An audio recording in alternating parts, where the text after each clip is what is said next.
Welcome everyone, KVS pedagogy की एक और वीडियो के साथ आ गए हैं हम। और आज का टॉपिक जो है हमारा रहने वाला है कॉम्पिटेंसी बेस्ड एजुकेशन, योग्यता आधारित शिक्षा और एक्सपीरियंशियल लर्निंग। स्टूडेंट्स काफ़ी कह रहे थे कि बाइलिंगुअल लेकर आओ, तो बाइलिंगुअल ले आए हैं। तो आपको इंग्लिश और हिंदी दोनों ही लैंग्वेजेस में जो कॉन्सेप्ट है आज देखने को मिलेगा। ठीक है, जिसका जो भी क्राइटेरिया है वो उस हिसाब से अपने नोट्स बना ले। ठीक है, तो चलो स्टार्ट करते हैं आज के टॉपिक्स। क्या कंसर्न सब टॉपिक्स रहने वाले हैं आज के। देखो, इसको ज़्यादा लंबा ना करते हुए concept of competency based education और एक्सपीरियंशियल लर्निंग। पहले कॉम्पिटेंसी बेस्ड एजुकेशन पढ़ेंगे एंड देन पढ़ेंगे हम एक्सपीरियंशियल लर्निंग क्या होती है। ये इसी का एक तरीके की मैथडोलॉजी या एक पार्ट है। ओके, कॉम्पिटेंसी बेस्ड एजुकेशन यानी योग्यता आधारित शिक्षा क्या होती है, पहले तो ये जान लेते हैं। देखो, योग्यता कॉम्पिटेंसी क्या होती है।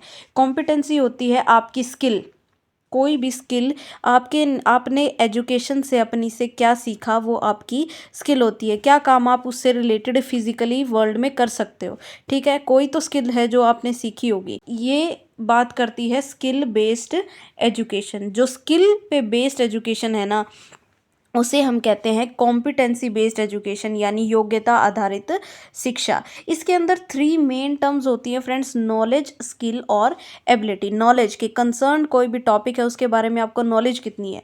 दूसरा, नॉलेज तो है ठीक है, लेकिन स्किल क्या है आपकी, आप उसमें से क्या ऐसे काम है जो कर सकते हो। थर्ड, एबिलिटी, कितनी एबिलिटी है आपको उस काम को अफेक्टिवली करने की। ठीक है, कितनी क्षमता है। तो ये होती है आपकी कॉम्पिटेंसी बेस्ड एजुकेशन यानी आपकी स्किल पर आधारित शिक्षा। ठीक है, इस एजुकेशन सिस्टम में जो स्टूडेंट्स हैं उनकी स्किल्स डेमोन्स्ट्रेट की जाती हैं कि उन्होंने कितनी स्किल जो है गेन कर ली है। ठीक है, नाउ कॉम्पिटेंसी बेस्ड एजुकेशन में जब आप एजुकेट कर रहे हो चाइल्ड को, यानी सब्जेक्ट रिलेटेड स्किल, जो भी सब्जेक्ट आप पढ़ा रहे हो। फॉर एग्जांपल, आपने एनवायरनमेंट में प्लांट्स का चैप्टर पढ़ाया, तो स्टूडेंट्स को एक्चुअल में रियल वर्ल्ड में प्लांट्स के बारे में कितनी नॉलेज है, वो एक्चुअल में कोई प्लांट उगा सकते हैं या नहीं, उनकी लीफ के बारे में पता है या नहीं, उनसे क्या क्या फ्रूट मिलेंगे, मतलब उनको उससे रिलेटेड स्किल क्या है। ठीक है, तो सब्जेक्ट रिलेटेड स्किल, सब्जेक्ट अब कोई भी हो सकता है। ठीक है, अब इसमें हम क्या करते हैं, जो कॉम्प्लेक्स प्रोसेस होती है ये हम आउटकम्स को मेजर करते हैं। ठीक है, जो हमने सिखा दिया उसकी आउटकम क्या आई, बच्चे ने उससे क्या करने के लिए सीखा, मतलब कोई काम ऐसा है जो उस नॉलेज से वो कर सकता हो।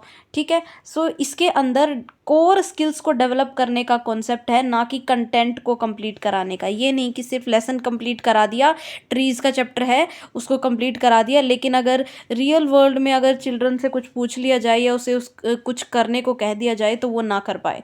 ठीक है, तो वो फिर कॉम्पिटेंसी बेस्ड एजुकेशन नहीं है। ठीक है, तो इसके अंदर आउटकम जो है वो एक बहुत ही कॉम्प्लेक्स प्रोसेस है और उसी को मेजर किया जाता है कि आउटकम क्या आई, स्टूडेंट ने जो सीखा उससे मीनिंग क्या बनाया। ठीक है, नाउ ये जो कॉम्पिटेंसी बेस्ड एजुकेशन है इसमें स्किल्स जो हैं स्टूडेंट्स की वो अप्लाई की करवाई जाती हैं, उनकी नॉलेज टेस्टिंग करवाई जाती है और उनको और देखा जाता है कि रियल वर्ल्ड सिचुएशन में उनकी कितनी एबिलिटी है किसी भी काम को स्किल के साथ करने की। ठीक है, तो ये हैं कॉम्पिटेंसी बेस्ड एजुकेशन के बारे में। आई होप आपको कॉम्पिटेंसी बेस्ड एजुकेशन का कॉन्सेप्ट जो है क्लियर हो गया होगा। नाउ जो कॉम्पिटेंसी बेस्ड एजुकेशन सिस्टम है उसमें असेसमेंट किस तरीके से की जाती है। इसमें बहुत सारे तरीके होते हैं फ्रेंड्स असेसमेंट करने के, कोई एक तरीका सिंपल जैसे टेस्ट वगैरह ये सब नहीं होता इसमें। ठीक है, इसमें प्रॉपर असेसमेंट का सिस्टम है और ग्रेडिंग का भी सिस्टम है कि स्टूडेंट की जो लर्निंग कॉम्पिटेंसी है उनकी ग्रेडिंग क्या है। ठीक है, इसके अंदर एक मेन चीज़ ये भी यूज़ की जाती है, learning is constant and time is variable. John Dewey कहते हैं कि जो लर्निंग है यानी वो तो कांस्टेंट रहेगी, टाइम वेरिएबल रहेगा। इसका मतलब क्या है, इसका मतलब ये है कि जो स्टूडेंट है वो लर्निंग में टाइम ले सकता है। ठीक है, जैसे मान लो अगर 5th क्लास का बच्चा, तो उसके लिए टाइम फिक्स कर दिया कि भाई 1 साल की 5th क्लास होगी। ठीक है, लेकिन कॉम्पिटेंसी बेस्ड एजुकेशन में टाइम वेरिएबल होता है, टाइम फिक्स नहीं होता। स्किल जो है वो आपकी फिक्स है कि आपको ये स्किल सीखनी ही सीखनी है। टाइम कम ज़्यादा हो सकता है, चाहे 10 दिन में सीखो चाहे 15 दिन में सीखो, वो टाइम हम वेरिएट कर देंगे, उसको बदल देंगे, लेकिन जो स्किल है, लर्निंग है, वो कांस्टेंट रहेगी कि मतलब ये चीज़ बच्चे को आ जाए। ठीक है, तो ये इसका मतलब होता है। नाउ जो कॉम्पिटेंसी बेस्ड एजुकेशन है उसे और किन किन नामों से बोला जाता है, वो है पहला स्किल बेस्ड लर्निंग, यानी आपके कौशल पे आधारित शिक्षा। प्रोफिशिएंसी की किसी भी चीज़ में आप कितने प्रोफिशिएंट हो, प्रवीण हो गए हो, प्रवीणता आधारित शिक्षा। मास्टरी बेस्ड लर्निंग कि आपने कंटेंट में कितनी मास्टरी जो है महारत हासिल कर ली है, किसी भी स्किल में कितना अच्छे से आप कर सकते हो। आउटकम बेस्ड लर्निंग कि लर्निंग जो भी आपने सीखा उसका आउटकम क्या आया, आउटपुट क्या आया, परिणाम क्या निकला, उसका क्या सीख लिया आपने, उससे कोई एक स्किल जो हो आपने गेन की हो। परफॉर्मेंस बेस्ड एजुकेशन आपके प्रदर्शन पे आधारित शिक्षा, कहा था ना कि उसके अंदर जब स्टूडेंट से जो है डेमोन्स्ट्रेट करवाई जाती हैं उनकी स्किल्स, ठीक है। स्टैंडर्ड बेस्ड एजुकेशन, स्टैंडर्ड्स जो शिक्षा हम स्टूडेंट्स को दे रहे हैं उसका एक स्टैंडर्ड होगा, ऐसे नहीं कि सिर्फ लेक्चर डिलीवर किया और टेस्ट ले लिया और वो हो गया, नहीं। ये कॉम्पिटेंसी बेस्ड एजुकेशन जो होती है इसका एक स्टैंडर्ड होता है, इसके अपने मानक होते हैं, ठीक है, उन पे आधारित शिक्षा होती है ये। नाउ ये जो कॉम्पिटेंसी बेस्ड एजुकेशन है इसके अंदर मैथोडोलॉजी क्या अडॉप्ट की जाती है, कौन सी शिक्षा पद्धति का इसमें यूज़ किया जाता है, वो है फ्रेंड्स एक्सपीरियंशियल लर्निंग, यानी अनुभवात्मक अधिगम, यानी आपने अपने अनुभवों से क्या सीखा, मतलब करके सीखा है ना, यही तो है कॉम्पिटेंसी बेस्ड एजुकेशन। ये एक्सपीरियंशियल लर्निंग की जो मेथोडोलॉजी है, मेथड है, इसके अंदर यूज़ किया जाता है। नाउ कॉम्पिटेंसी बेस्ड एजुकेशन जो है कौन सी दो चीज़ों पे मेन जो है फोकस करती है, पहली तो है फ्लैक्सिबिलिटी और दूसरा है पर्सनलाइजेशन, लचीलापन। फ्लैक्सिबिलिटी का क्या मतलब है, इसका मतलब है कि आपकी नीड्स के अकॉर्डिंग, जैसे हमने टाइम को वेरिएबल कर दिया ना कि चलो कोई नहीं 10 डेज में ये टास्क स्किल स्टूडेंट को नहीं आई तो 15 दिन में सही, तो ये क्या हो गई फ्लैक्सिबिलिटी। दूसरा पर्सनलाइजेशन, पर्सनलाइजेशन यानी जो स्टूडेंट है उसकी नीड्स के अकॉर्डिंग जो है आप कंटेंट चूज़ करोगे या मेथड जो है उसको चूज़ करोगे। नाउ इस कॉम्पिटेंसी बेस्ड एजुकेशन के अंदर कंटेंट की जो मास्टरी है कि कंटेंट पे स्टूडेंट को मास्टरी होनी चाहिए, उस पर फोकस किया जाता है। आउटकम, आउटकम पे बहुत ज़्यादा फोकस होता है कि कुछ आउटकम ज़रूर आए। मीनिंगफुल असेसमेंट, असेसमेंट जब आपकी की जाएगी आपको डेमोन्स्ट्रेट करना होगा आपकी स्किल को कि आपने क्या सीखा, तो मीनिंगफुल असेसमेंट यहाँ पे होता है। फास्ट फीडबैक, आपको फीडबैक भी तुरंत ही दे दिया जाता है कि आपकी, और आपको मिल भी जाता है कि आप एक पर्टिकुलर स्किल में कितने निपुण जो है हो चुके हो, ठीक है। डेटा ड्रिवन, और उससे रिलेटेड सारा डेटा आपको वहाँ पे हमें टीचर्स को मिल जाता है कि इस पर्टिकुलर टास्क में या इस पर्टिकुलर स्टूडेंट में स्टूडेंट की जो परफॉर्मेंस है वो इतनी है, ठीक है। So now competency based learning के फीचर्स यानी इसकी विशेषताएं क्या क्या हैं उनको डिस्कस करेंगे। देखो सबसे पहले तो ये ना सेल्फ डायरेक्टेड, सेल्फ पेस्ड और स्टूडेंट सेंटर्ड अप्रोच है। स्टूडेंट सेंटर्ड अप्रोच है, स्टूडेंट्स की नीड्स को हम यहाँ पे एड्रेस कर रहे हैं, उसे कुछ आ जाए वो कुछ सीख ले उस पर हम एड्रेस कर रहे हैं, ना कि कोर्स पे, ठीक है। हमें कोर्स पूरा नहीं करवा रहे हम इस पे फोकस्ड हैं कि बच्चे के अंदर क्या क्या स्किल जो है एनफोस्टर हुई हैं, ठीक है। नाउ यहाँ से हम नॉलेज, स्किल और एबिलिटीज़ जो हैं उनको टेस्ट करते हैं कि स्टूडेंट के अंदर पहले नॉलेज, फिर उसकी स्किल और क्षमता कितनी वो ले पाया, कितनी एबिलिटी अपने अंदर डेवलप कर पाया, इन सारी चीज़ों को डिटरमाइन करते हैं, ठीक है। इसके बाद इसके असेसमेंट के अपने तरीके हैं, असेसमेंट एंड इवेलुएशन के, ठीक है। उन तरीक़ों से ही इसको मेजर किया जाता है, और इसमें जो स्टूडेंट है इसके फीचर हैं कि स्टूडेंट की जो नॉलेज, स्किल और एबिलिटी है वो मेजरेबल होती है। ऐसा नहीं है कि हम उसको मेजर नहीं कर सकते, और उसको कॉम्प्रिहेंसिव इवैल्यूएशन सिस्टम के थ्रू ये मेजर करता है। तो ये फीचर्स हैं कॉम्पिटेंसी बेस्ड लर्निंग के।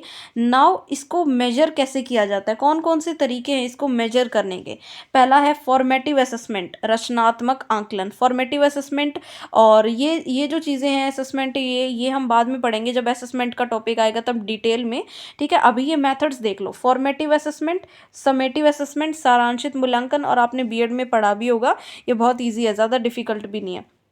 प्रोजेक्ट बेस्ड असाइनमेंट, प्रोजेक्ट्स देखो आ गया ना यहाँ पे, प्रोजेक्ट बेस्ड यानी उसको स्टूडेंट्स को प्रोजेक्ट ज़रूर दो कि आपको मान लो टेम्परेचर, वेदर या उससे रिलेटेड कोई एक प्रोजेक्ट दे दो कि आपको एक वीक के अंदर इस टेम्परेचर से रिलेटेड आपको टेम्परेचर मेज़र करना है, इस दिन इतना टेम्परेचर रहा, तो वहाँ से थोड़ी सी अंडरस्टैंडिंग जो है स्टूडेंट्स की वो ज़्यादा रियल वर्ल्ड की होगी, है ना।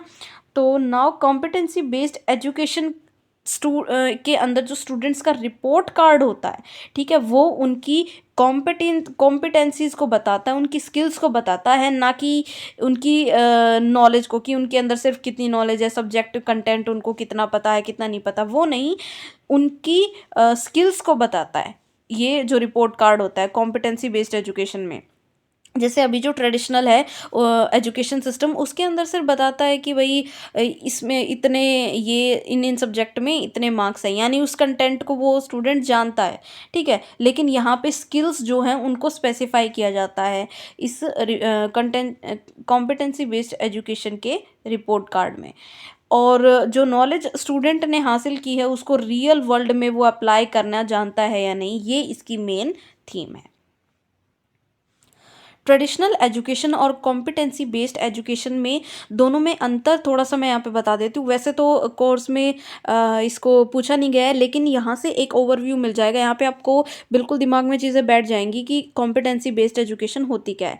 देखो, ट्रेडिशनल एजुकेशन में क्या होता है ना, कोर्स बेस्ड एजुकेशन होती है। जैसे ये 10th क्लास है, ये इसका सिलेबस है, ये आपको कवर करना है, एंड में जो है बोर्ड के एग्जाम हो जाएंगे, ठीक है। तो यहाँ पे स्टूडेंट पैसिव रोल में होता है, लेकिन कॉम्पिटेंसी बेस्ड एजुकेशन में स्टूडेंट एक्टिव रोल में होता है।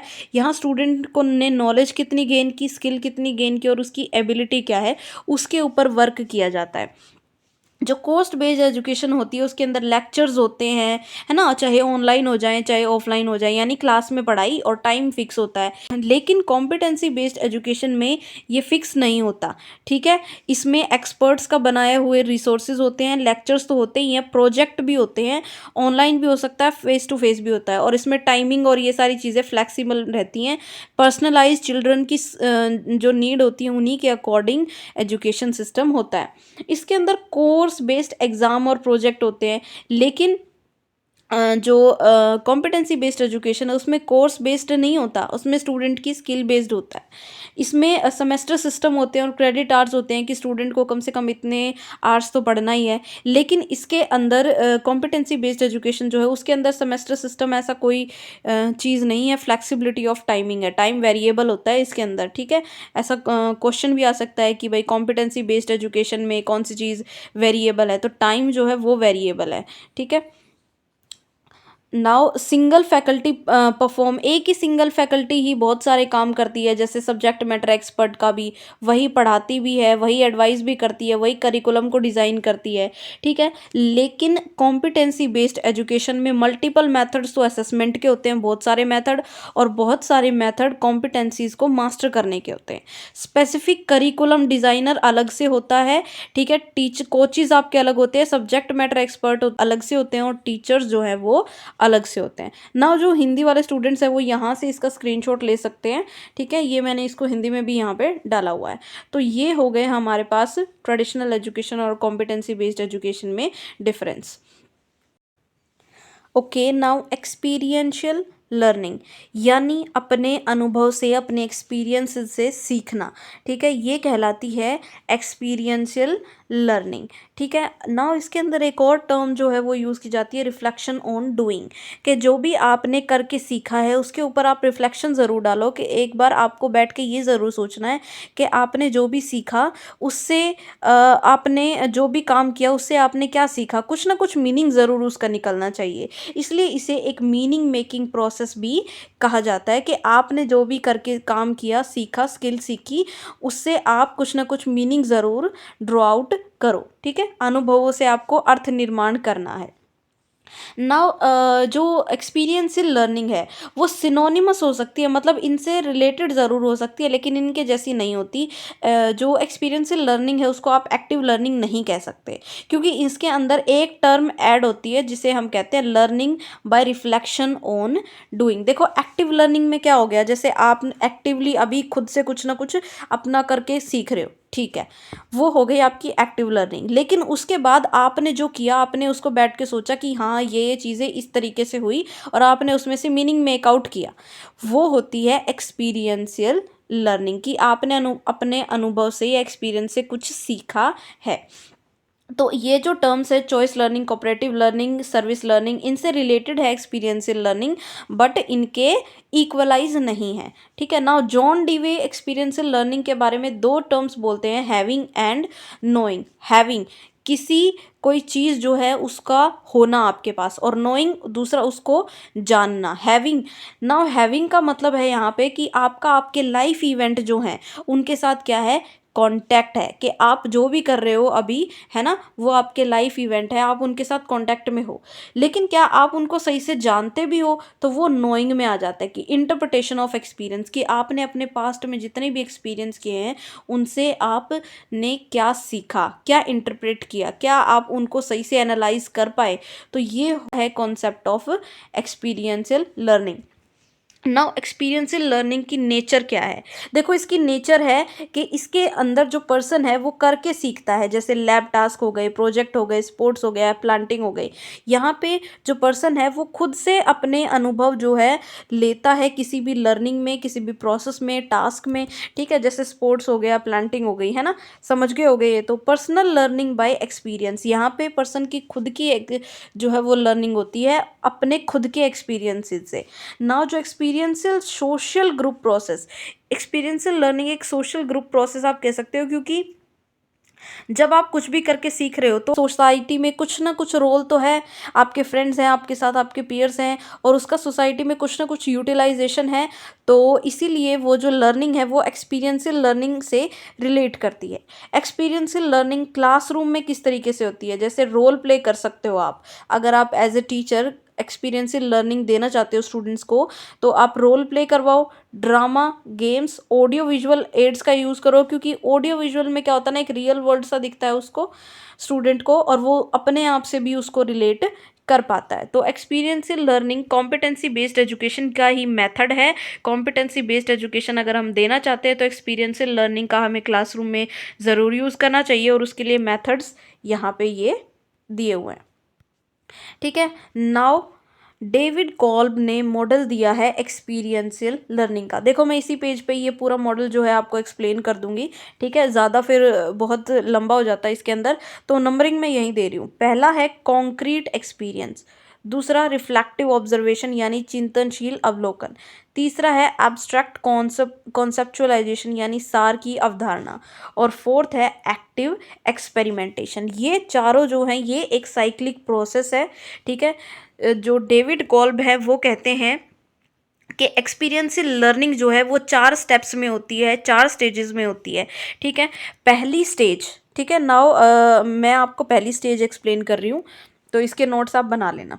कॉन्क्रीट एक्सपीरियंस, कॉन्क्रीट एक्सपीरियंस यानी कॉन्क्रीट यानी आपने अपने खुद से कोई काम करके सीखा है, फॉर एग्जांपल प्लांटिंग करना। ठीक है, आपने खुद से प्लांटिंग की, बीज वगैरह बोए, उसमें पानी वगैरह डाला। ठीक है, तो ये हो गया आपका कॉन्क्रीट एक्सपीरियंस। ठीक है, उसके बाद रिफ्लेक्टिव ऑब्जर्वेशन, चिंतनशील अवलोकन, जो भी आपने किया, आपने मान लो प्लांटिंग करनी सीखी, उसके बाद आपका उसमें क्या एक्सपीरियंस रहा, है ना। फिर एब्स्ट्रैक्ट कॉन्सेप्चुअलाइजेशन, एब्स्ट्रैक्ट अमूर्त, है ना।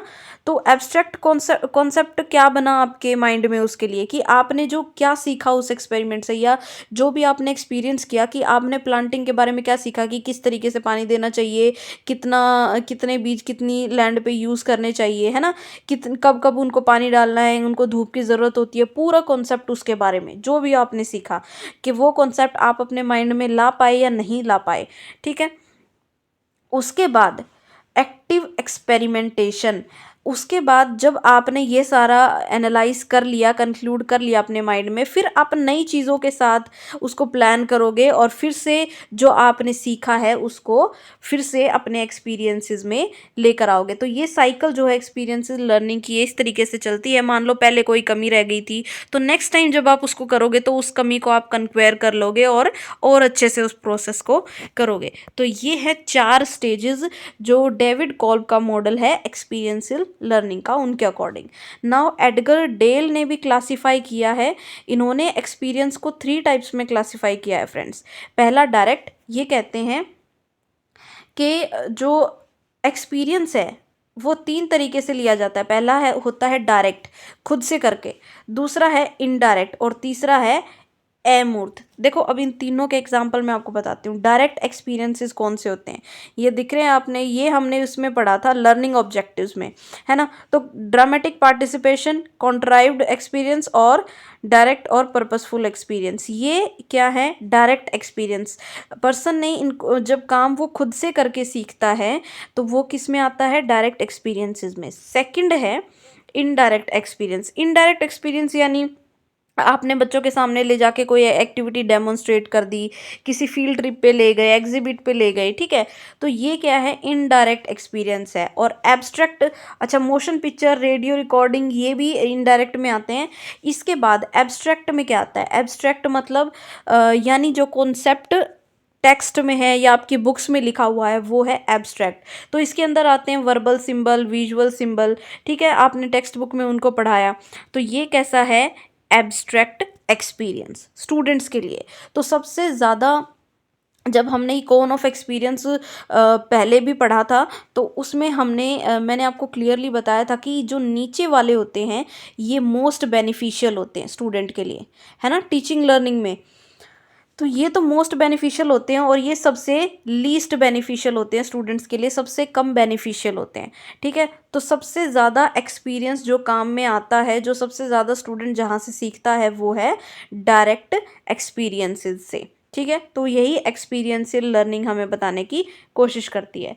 नाउ जो एक्सपीरियंशियल लर्निंग है इसके ऑब्जेक्टिव्स क्या क्या हैं, इसकी टेक्सोनॉमी ऑफ ऑब्जेक्टिव में ये 5 ऑब्जेक्टिव्स हैं इसके फ्रेंड्स, ठीक है, इनको लिख लेना स्टेप बाय स्टेप। ऑब्जेक्टिव्स को भी एडगर डेल की क्लासिफिकेशन बहुत इंपॉर्टेंट है, डेविड कोल्ब का मॉडल भी बहुत इंपॉर्टेंट है, ठीक है। नाउ ये जो ऑब्जेक्टिव्स हैं इनकी बात कर लेते हैं हम। पहला है एक्सपोजर। एक्सपोजर यानी जो नॉलेज है उससे एक्सपोज करना, उसके बारे में स्टूडेंट्स को बताना या उनको जो भी है एक्सपीरियंस है उसमें डालना। पार्टिसिपेशन, नाउ स्टूडेंट्स उनमें पार्टिसिपेट करेगा, आइडेंटिफाई करेगा, पहचानेगा चीज़ों को, इंटरप्रेट उसका कोई ना कोई मीनिंग मेक आउट करेगा, डिसेमिनेशन उसका प्रचार प्रसार करेगा। नाउ इसको हम डिटेल में पढ़ेंगे। अब देखो एक्सपोजर एग्जाम्पल से, एक्सपोजर हुआ आपका किसी भी चीज़ से, किसी एक्सपेरिमेंट से, तो यहाँ पे I see the sunset at Juhu beach, मैंने जुहू बीच पे क्या देखा, सनसेट देखा और मुझे वो बहुत अच्छा लगा, ठीक है। ये हो गया मेरा एक्सपोजर एक एक्सपीरियंस से, ठीक है। नाउ मैंने उसमें पार्टिसिपेट कैसे किया, ठीक है, तो पार्टिसिपेशन कैसे हुआ इसके अंदर, मैंने उसकी क्या ले ली, फोटोग्राफ ले ली या मैंने खुद से उसकी एक पिक्चर या ड्राइंग बना ली, ठीक है। नाउ आइडेंटिफिकेशन, एक्सपीरियंशियल लर्निंग में आइडेंटिफिकेशन का क्या रोल है, आइडेंटिफिकेशन में होता है कि अब वो जो फोटोग्राफ मैंने ली है उसको मैं फिर से लूँगी या लूँगा या उसको मैं ड्राइंग के रूप में बनाऊँगी, ठीक है। तो ये होता है आइडेंटिफिकेशन, जब एक एक्सपीरियंस को हमने आइडेंटिफाई कर लिया है अपने लिए कि हाँ मैं इस तरीके से इस काम को कर सकती हूँ। नाउ इंटरप्रटेशन, इंटरप्रटेशन यानी उससे हमने मीनिंग क्या मेक आउट किया, ठीक है। मैंने इससे अपॉर्चुनिटीज़ बनाई, जो एवरी पिक्चर और फोटोग्राफ है इसका एक मेरे लिए स्पेशल मीनिंग है, हालांकि दूसरों के लिए ना हो, लेकिन ये जो पिक्चर है इसका मेरे लिए एक ज़रूर मीनिंग है। तो वो जो मीनिंग आपने मेक आउट किया किसी भी सिचुएशन से, है ना, वो इंटरप्रटेशन में आ जाएगा। डिसेमिनेशन में क्या होता है, जो आपके पास नॉलेज है, जो आपने एक्सपीरियंस से गेन किया है उसको डिसेमिनेट करना, दूसरों में बांटना, ठीक है। तो मैं दूसरों को यहाँ पे अपॉर्चुनिटीज़ देता हूँ या देती हूँ, किस लिए कि माय वर्जन, जो मेरा एक्सपीरियंस है वो भी उसको जाने, यानी अपना व्यू पॉइंट किसी के बारे में बताना। हर किसी के अपने एक्सपीरियंसेस होते हैं, हर कोई अपने अपने पॉइंट ऑफ व्यू रखता है, तो वो किस में आ गया, डिसेमिनेशन में आ गया। Now teaching methods in experiential learning, experiential learning में टीचिंग मेथड्स कौन कौन से होते हैं, देखो इसके अंदर 2 टीचिंग मेथड होते हैं। पहला होता है inquiry training model. Inquiry training model में, ये भी आपको नोट्स में बनाना है, इसमें लिखना है इंक्वायरी ट्रेनिंग मॉडल में आप स्टूडेंट्स को इंक्वायर करने के लिए देते हो। फॉर एग्जाम्पल आपने कोई एक टॉपिक दिया कि सोसाइटी में जेंडर स्टीरियोटाइप्स का दे दिया, चलो तो वो जाएंगे इनके बारे में इंक्वायरी करेंगे। इंक्वायरी मतलब पूछताछ करना, इंक्वायर करेंगे, है ना, पूछताछ प्रशिक्षण मॉडल, ठीक है। सेकंड है concept attaining model. Concept attaining model का मतलब है कि कोई भी टॉपिक है उसका पूरा कॉन्सेप्ट है उसको ग्रैब करना। जैसे कॉन्सेप्ट है, आप एक्सपीरियंशियल लर्निंग का कॉन्सेप्ट अभी सीख रहे हो। तो ये टीचिंग मेथड्स होते हैं। इसके अंदर टीचिंग स्ट्रेटजीज कौन कौन सी होती हैं? टीचिंग स्ट्रेटजीज वही हैं जो हमने कॉन ऑफ एक्सपीरियंस में पढ़ी हैं। इसके अंदर डायरेक्ट और पर्पसफुल एक्सपीरियंस जो है उनका यूज़ करना चाहिए। Visual, symbol, radio recording, motion picture exhibits, field trips, demonstration etcetera. तो और ये ज़रूर इंपॉर्टेंट है, ऑब्जेक्टिव्स ये सारे आपको ज़रूर पता होने चाहिए, टीचिंग मेथड्स और स्ट्रेटजीज। ठीक है, ये भी क्वेश्चन पूछ सकते हैं कि कौन कौन से टीचिंग मेथड्स एक्सपीरियंशियल लर्निंग में यूज़ होते हैं, या टीचिंग स्ट्रेटजीज एक्सपीरियंशियल लर्निंग के लिए आप क्या दोगे एक स्टूडेंट को, है ना। तो ये थी आज की वीडियो गाइज। यहाँ पे हमने एक और टॉपिक जो है सक्सेसफुली कवर कर लिया है।